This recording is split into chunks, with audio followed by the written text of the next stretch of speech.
الرحمن الرحيم الحمد لله رب العالمين والصلاة والسلام على رسول الله صلى الله عليه وعلى آله وأصحابه أجمعين أما بعد السلام عليكم ورحمة الله وبركاته. So we are looking at the means of developing the khushu'.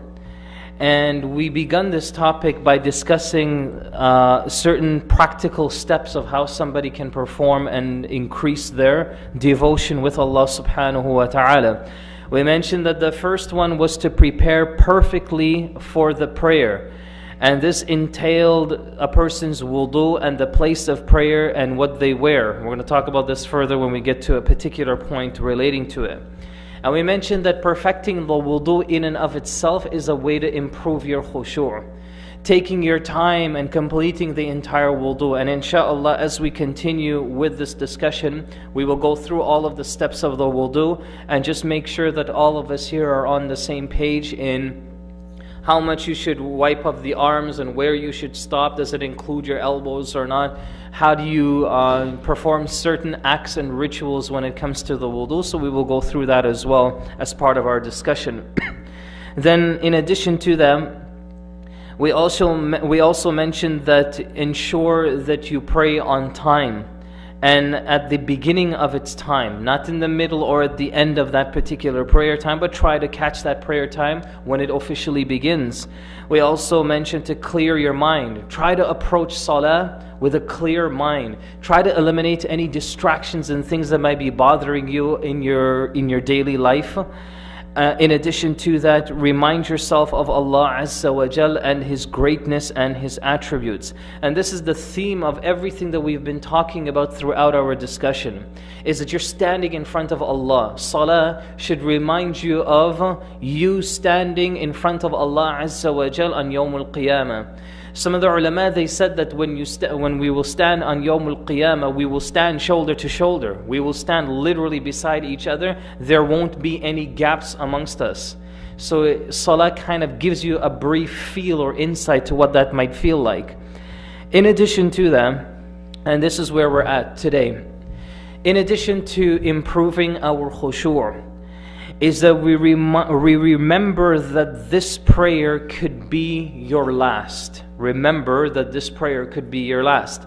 The Prophet ﷺ, this is one of the things that he always mentioned in terms of perfecting our prayers. Sallu salatan muwaddi'a. Pray as if this is your last and final prayer. So when you do that, what that should cause you is your full devotion, your full attention, your full and complete focus. And the reality is very simple. For some people, the Maghrib that we just prayed, we don't know if that could be the last Maghrib that we just prayed. The Isha that insha'Allah we want to pray, we don't know if that could be the last Isha of our lives. So all of these things here are constant reminders and realities that we try to remember every single time we stand up for prayer. In addition to that is to remember death and the grave during the prayer itself. Remember death and the grave during the prayer itself. So you also want to make sure that you remember all of this throughout the salawat. You also remember that there will also be a time where others may pray over you as well. So all of these things, subhanAllah, are things that should be constantly being reminded to us. In addition to that, remember the benefits of having true khushu'. Now, what's the benefits of being devoted? If a person can master khushu', then they would be devoted in everything they do in their life. So when they go to work, they're going to be focused on their job and their work and everything else that they have to do, those duties. When they go to school, they're going to be mentally focused on school, getting my job done, getting my exams, and studying my work. When they're at home, they're going to be focused on, I have this many chores to do, I have these many responsibilities, I'm going to make sure I fulfill all of them. All of this is as a result of somebody who perfects their devotion and khushu' in the salah itself. This is what we call true khushu'. Another element to that is true khushu' is that in the salah, every single time you feel distracted by something, immediately you try to combat that. You don't just take it easy. You don't just become lazy about it and say, well, as the salah continues, I'm just gonna, it'll eventually go away. You try to combat it immediately at that very moment. So true khushu' is something that you're constantly battling with to make sure that it's always there and it's always firm. Another way or means of developing the khushu' is to think about how the salaf, the pious predecessors, the companions and the early generations of Muslims, how they were when it came to the salah. Some of the salaf, when they stood up in prayer, a person can shoot an arrow and it would strike them, but it wouldn't break them through the salah. They would be that focused in their prayer. Some of the salaf, their focus and their khushu' was at such a high level that nothing, no one, any thought or element that was surrounding them, nothing could deter them when it came to their prayer. They had that much focus and that much attention to the salah.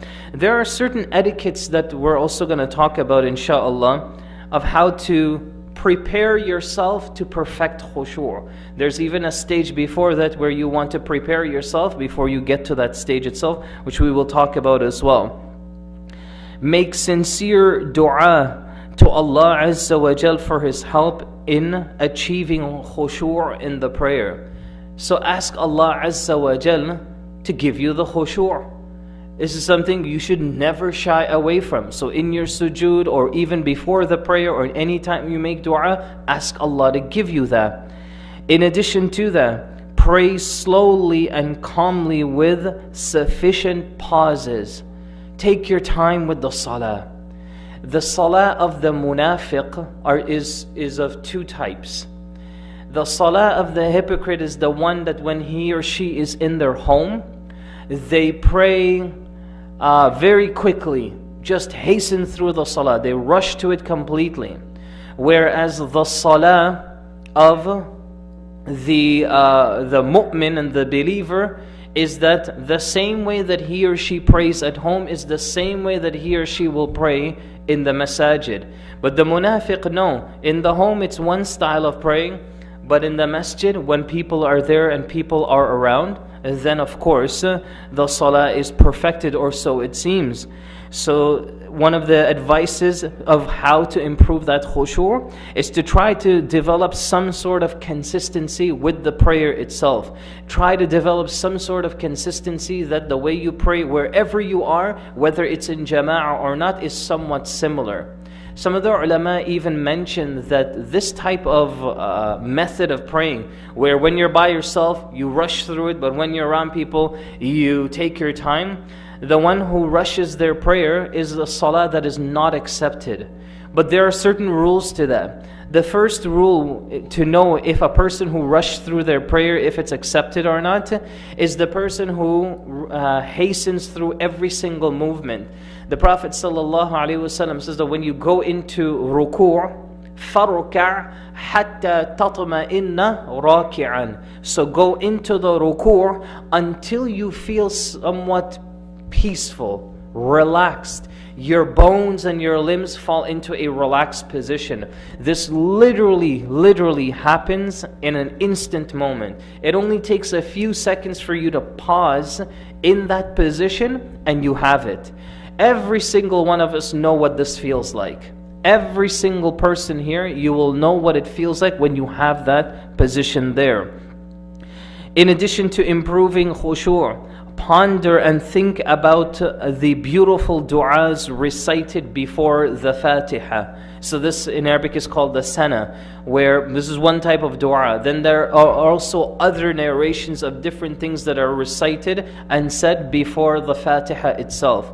The moment you say Allahu Akbar, you should be in a state right away.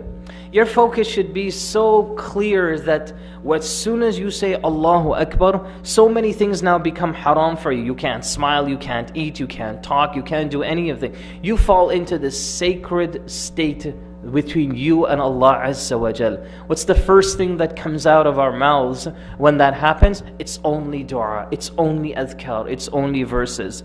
In addition to that, think about the verses of the Quran that are being recited and react to their meanings, and try to focus on what type of surah is being recited.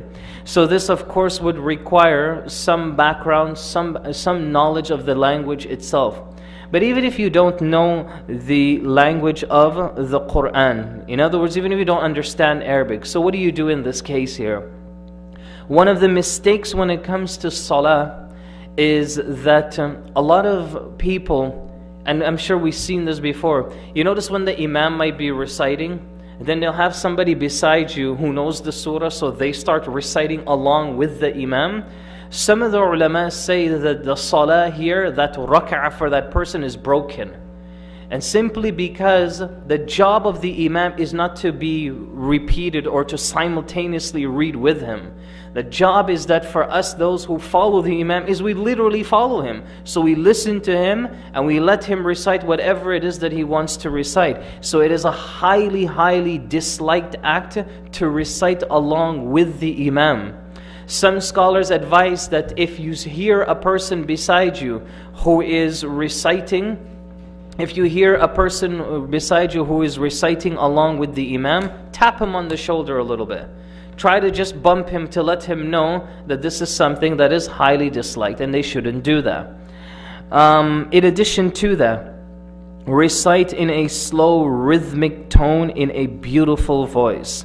This here, subhanAllah, is something that any one of us can implement. Recite beautifully.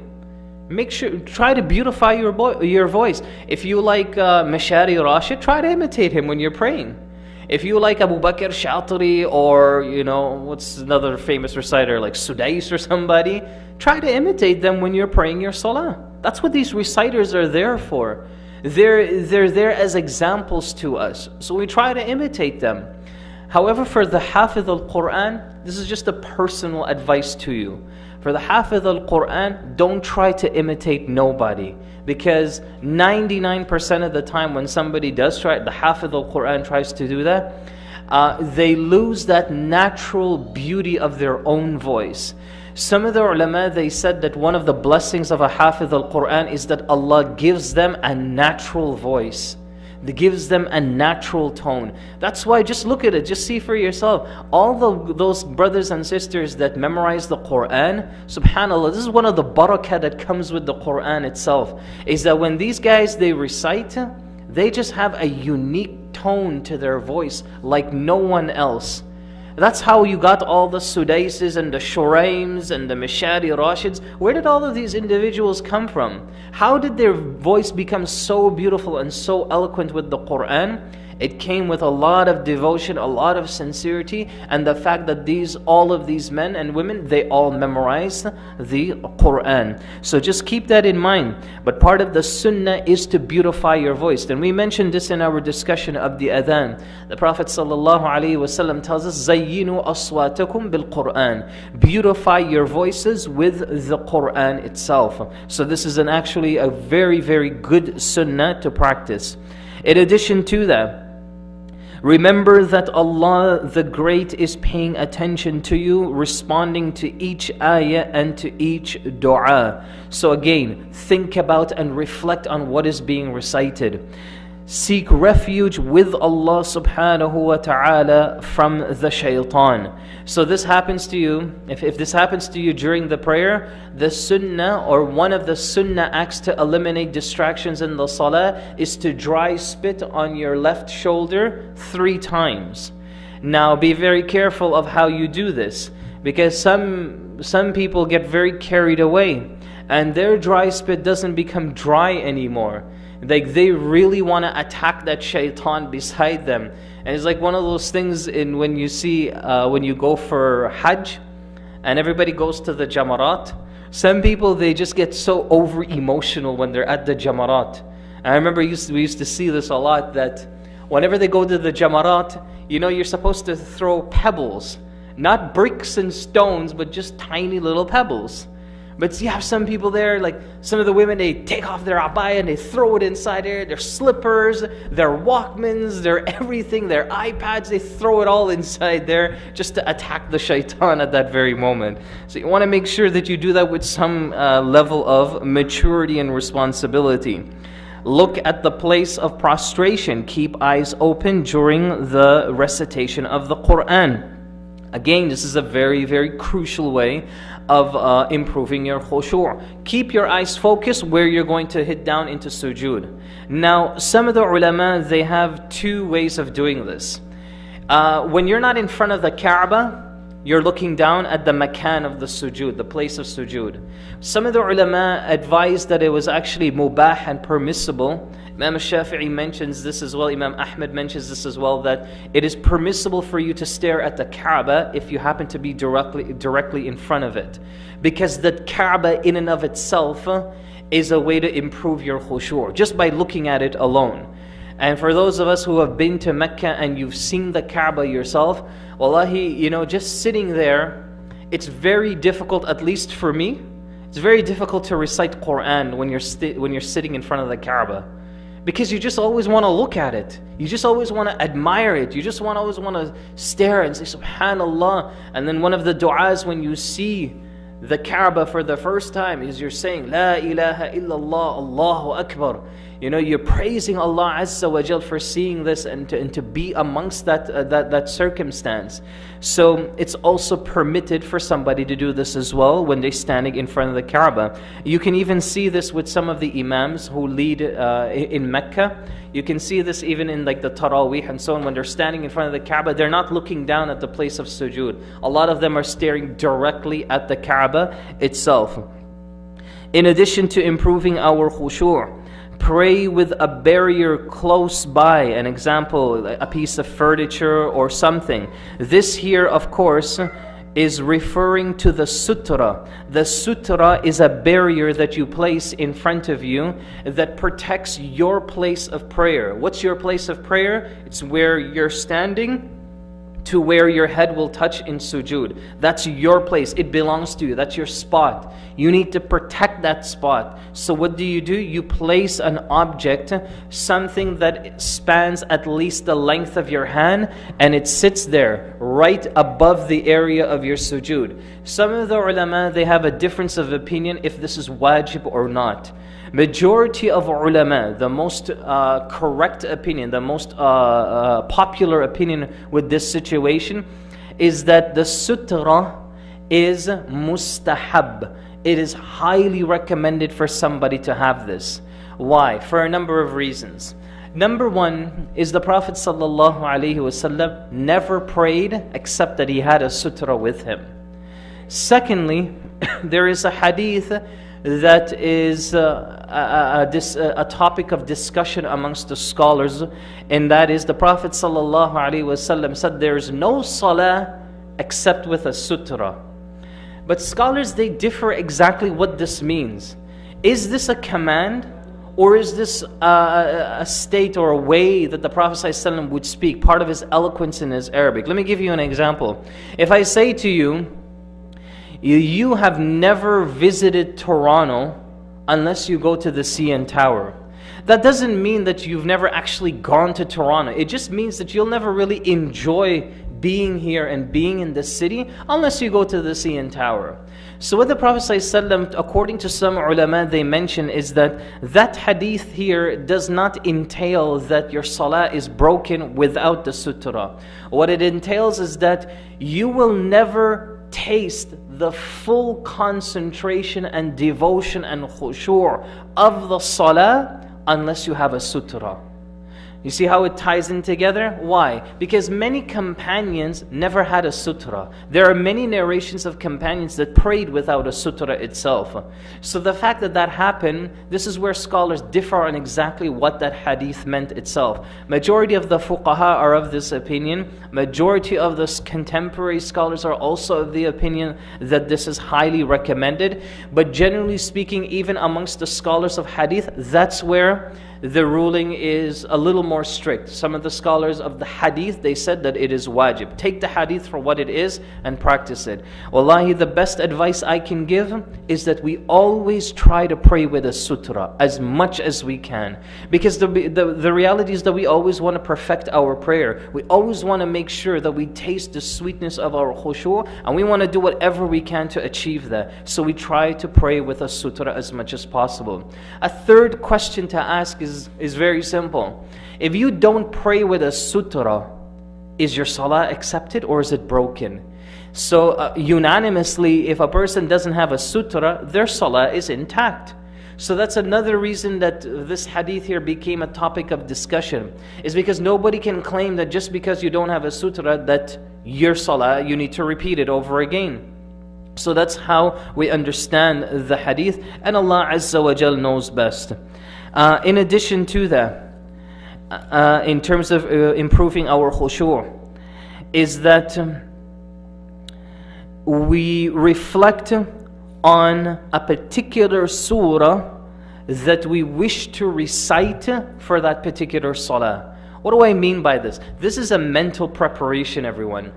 That when it's time to pray, think about what you want to recite. Don't just jump into the salah and when you get to وَلَضَّالِّينَ, and then whatever surah comes out, that's what you're going to recite. And maybe 99% of the time, it's only قُلْ هُوَ اللَّهُ أَحَدٌ. Allah, I mean, you're just reciting ikhlas for every single salah. I actually know individuals who've emailed me these problems. You know, I remember the one person emailed me and said that they recited Inna a'tainaka al-kawthar for like 3 years straight in every single prayer, in every single rak'ah. You want to know the saddest part about all of this? This person was almost hafiz al-Quran. Almost. I think they memorized like 20-something juz. But when it came to the salah, it was just this one surah. Why? Because it didn't require any effort on that individual. So they just let it out. This here is a person who has lost khushu'. Think about the surahs that you want to recite. And even if you need to, on your way to the masjid or on your way, as you see the salah time approaching, start to think about it and start to review it in your head. Make sure you can perfect it. What I like to do, honestly speaking, if I'm heading to a masjid, every single time I go to a masjid, I always have at least 2 surahs in my mind that I'm ready to recite if I'm called upon to lead the jama'ah. I always have it immediately. It's always said, it's encrypted in my mind. But what the surahs are, it depends where I go. So for example, a masjid like this one, Masjid Khalid bin Walid, you're not going to just come with your ikhlas and all this. I mean, it's good, no big deal. But in a place like this, it's challenging. Because you have so many huffaz that are in the jama'ah. So you want to make sure that the surah that you pick is a surah that everyone can relate to, including the huffaz themselves. So I'm always thinking about a particular part of like Surah Hud or Surah Yusuf or something beautiful that the huffaz can relate to, and at the same time the rest of the jama'ah can also know and relate to as well. As opposed to other masajid where I know that the majority of the jama'ah are like old men and women. No, I mean, they might have a hafiz walk in there only for Ramadan or something. So there, I take it easy on them. And you want to make sure that the salah is comfortable. You choose some of the shorter surahs that the people can relate to, that the people can enjoy, and that sort of thing. This is just the wisdom, and when you become an imam and you lead the jama'ah in salah. As a matter of fact, even in this particular point here, is a very important side point, and that is how long should somebody lengthen the prayer, especially when they're in a jama'ah. There was a narration, there's actually many narrations like this, of 2 companions who were praying together in the middle of the desert. And this one companion, he was by himself. He started the salah, and he started with Surah Baqarah. And because he started off with Surah Al-Baqarah, another companion saw him praying and decided he wanted to join him. This first companion was reading that surah for so long that it looked like he was going to finish the entire Surah Al-Baqarah in 1 rak'ah. So before he could finish it, this second companion who joined the prayer, he broke out of it before it finished. Why? Because it was too long. Eventually he went to the Prophet ﷺ and told him what he did. He said, Ya Rasulullah, I saw so-and-so person praying and I joined them, but they were praying so long that I broke out of the salah, and then I prayed on my own and completed my prayer. What did I do? Is this correct or not? The Prophet ﷺ actually got angry at the brother or the companion who was praying, who started off the salah first. Why? Because he was the imam. He didn't use any wisdom when he knew that there was a quote-unquote jama'ah behind him. Even though it's just one person, the point is there's someone else there. Part of the wisdom of being a great imam is that you're always looking and you're very careful at the people who are praying behind you. Let me tell you, brothers and sisters, a great imam is the one that would stand in front of the jama'ah, and when he says staw, i'tadilu, atimmu sufuf, and all of these things, he is scanning the entire jama'ah at the same time. And no one would know it except him. And he would look around and sort of have a good idea of what kind of individuals are behind him. If he sees a man sitting on a chair, if he sees another one with a cane, if he sees a person who's all gray, and he sees like a lot of little children running around, immediately what should happen to him? I mean, this is just common sense. Immediately he should think, well, you know what, maybe I won't lengthen the prayer this evening. Maybe I'll make it a little bit shorter just to accommodate what I see that's in the forefront of my eyes at this moment. And then in addition to that, he can't see what's happening in the women's section, but usually the children are there. Usually there's a lot of elderly women as well. So he needs to consider all of that and paint a picture for himself. And that's how he's going to judge the salah, and that's how he's going to pray. So all of these things here are important and crucial when you develop khushu', is to use a lot of wisdom when it comes to the prayer.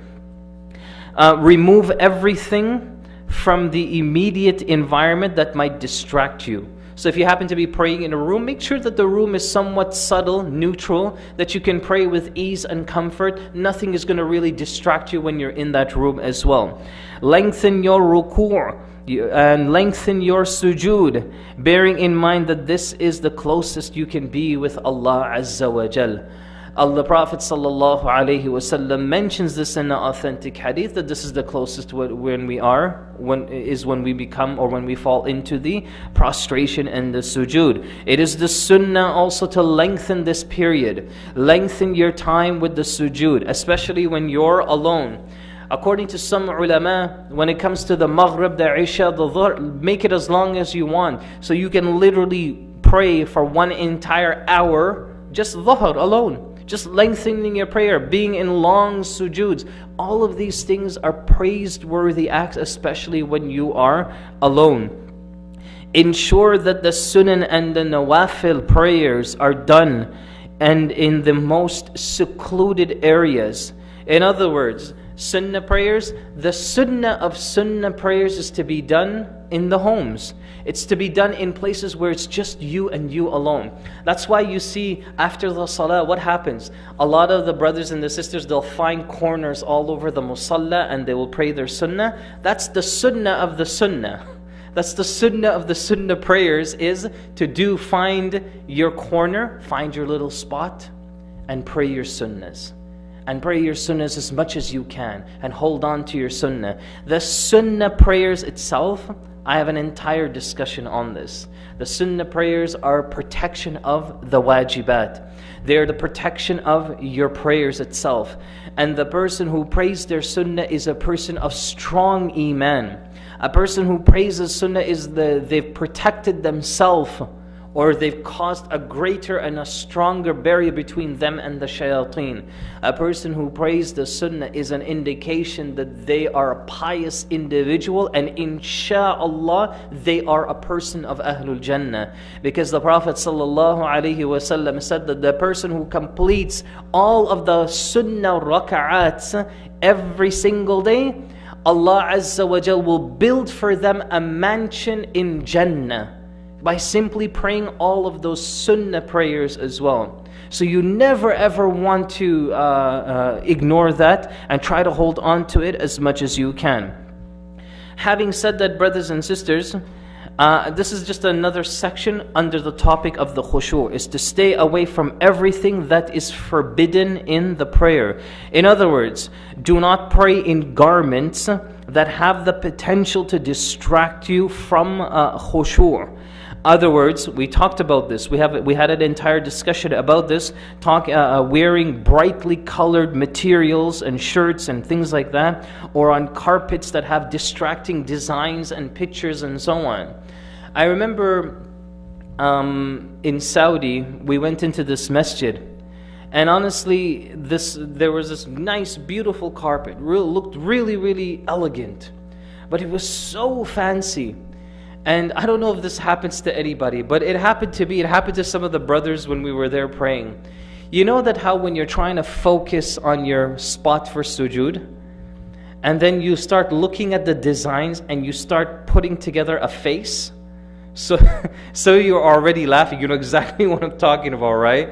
You start putting together faces with all the designs, and it's always a horrific satanic face. It's not some beautiful thing. It's always this like shaitan looking face that's right there. These are all the things that cause problems in our salah. So you always want to try to find at least an area, a place of prayer that's somewhat simple. And this is also the sunnah of how the sahabas, how they designed their masajid and how they would pray, is that they would always try to eliminate as many distractions as possible. Today we have a whole, field of them. We have so many things to distract us in our salah.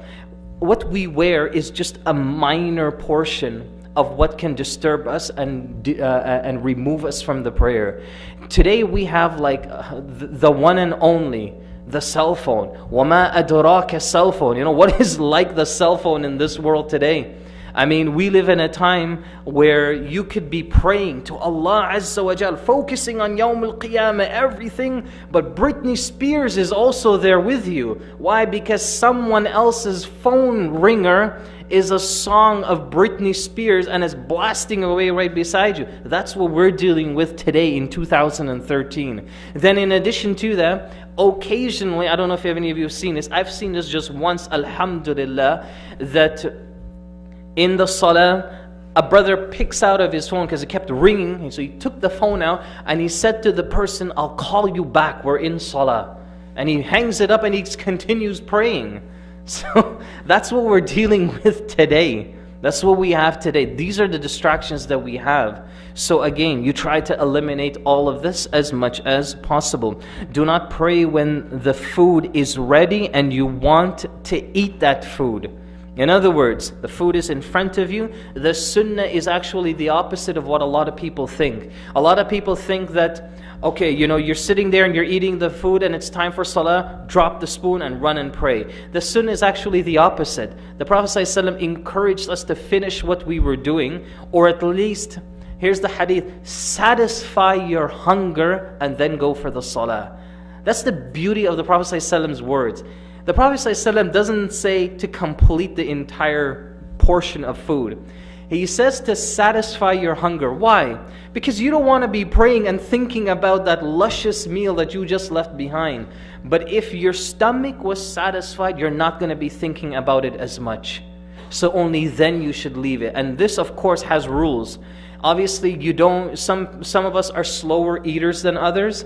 So a guy might be taking like a half an hour or 45 minutes to eat a plate of food, and salah time started and then it's finishing, and he's like, no, it's the sunnah, I need to just finish up what I'm doing here. Obviously these have barriers. This rule is only implemented once you can stay within the time frame of the salah itself. If you know that you're a slow eater, and if you know that by the time you finish this food, salah time is going to be over, then obviously what you'll have to do is you'll have to pray first.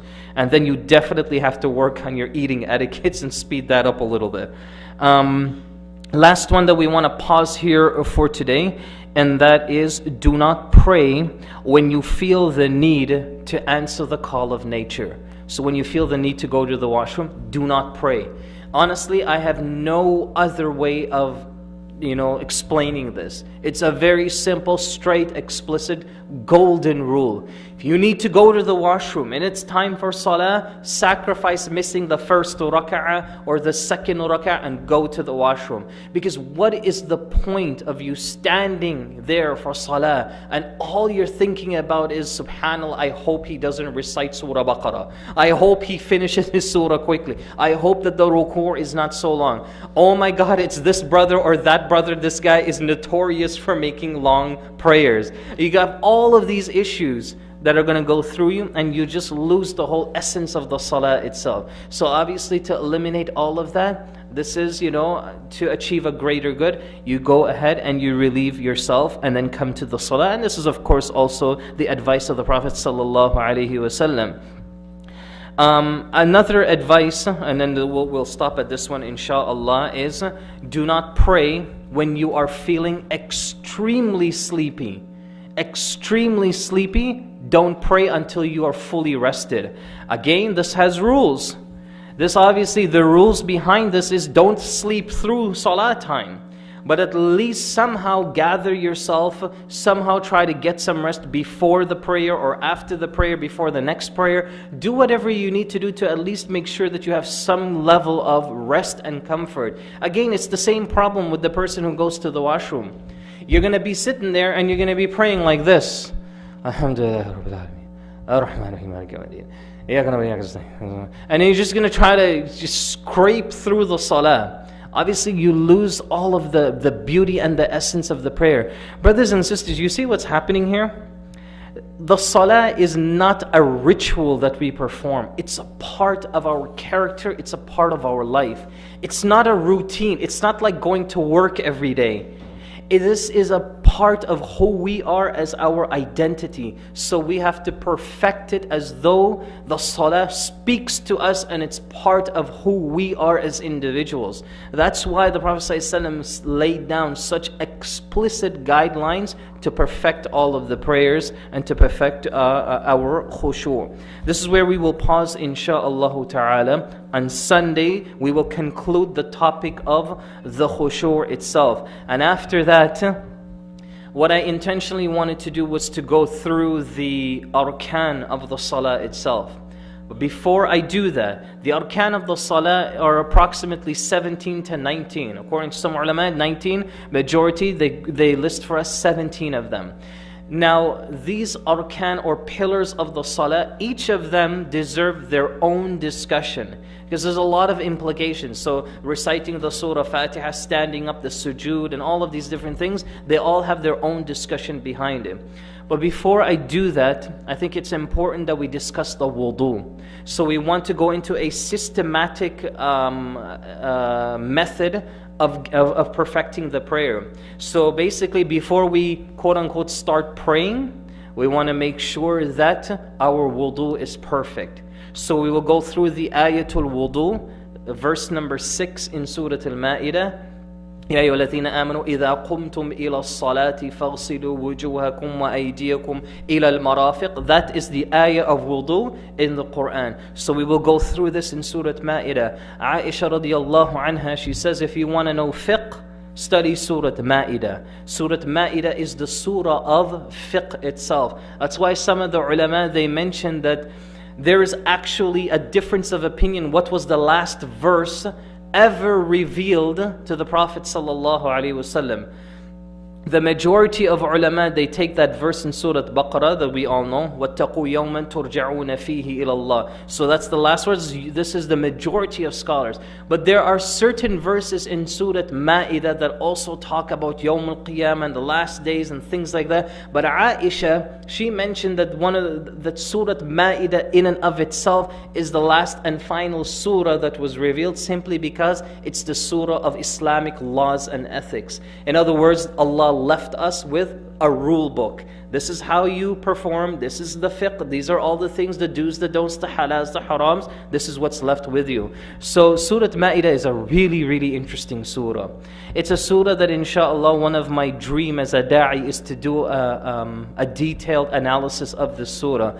But it's so comprehensive, it would literally take months and months to prepare something like that. So inshallah we will only extract one verse, which is the ayah of the wudu, and then we will go through some of the basic fiqh rulings regarding the wudu itself. So for example, what happens if you're performing wudu and the phone rings? Can you stop halfway, answer the phone, come back and then continue, or do you have to start all over again? What happens if you do talk on the phone and you washed your arm, and while you're talking on the phone, the conversation got long, so your arm started to dry up? Do you have to wash that arm again, or is it okay because you already did it the first time? What happens if you just want to wash all the body limbs just once and not 3 times? What happens if you want to do more than 3 times? Are you permitted to do that? When you wash up to the elbows, does it include the elbows? Is it just up to the elbows? What do you do in this case? What happens if you want to wipe over your socks? What are some of the conditions to do that? What happens if I have like Nikes, Nike socks on, and I want to wipe over them? Do I have to wipe the top of my feet and the bottom of my feet, or just the bottom of my feet and excluding the top, or the top excluding the bottom? What do you do in this case here? What happens if you just have 1 bottle of water and it's not enough for you to perform the wudu? So what kind of choices do you have under these circumstances? Can you perform wudu with the snow outside? If it was raining really, really hard, thunderstorm, and you want to just preserve your water or light bill or water bill or anything like that, so you go outside and you start making wudu with the rain. Is this permissible or not? What happens when the summertime comes and you're fishing out in the ocean? It's time for Salah. Can you make wudu with the ocean water itself? So all of these things and many, many other fiqh issues is what we will look at, inshaAllah. Perhaps maybe we may start it on Sunday, Allahu Alam, if we finish up with the Khushu' discussion. So all of those great things are coming to us as well. If we can, I will also somehow, I'm not sure how I'll do it, but we'll try to arrange to actually have a demonstration of how an appropriate wudu should be done. How do you wash between the fingers? Would you believe that there is a difference of opinion amongst ulama? That when you wash between the fingers, do you use your right pinky finger or your left pinky finger? So in other words, are you going to do this? And when it comes to your feet, can you use your right to wipe between your toes, or should you use your left? And then when you're wiping your arms, do you actually have to wipe them, or can you just run them under the water? A lot of Muslims do this. A lot of them, they just kind of let the water fall on their arms, and that's enough as well. What happens if you have a nice, big, chunky beard, a very thick beard?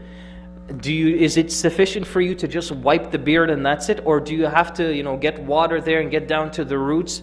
All of those implications are things that are crucial for us to discuss when it comes to the wudu. So that, inshaAllah, will be our future discussion. So having said that, again, always and forever, brothers and sisters, we ask Allah Azza wa Jal to help us to perfect our salawat, to help us to perfect our khushu', and most importantly, we ask Allah Azza wa Jal to accept at least our 5 daily prayers.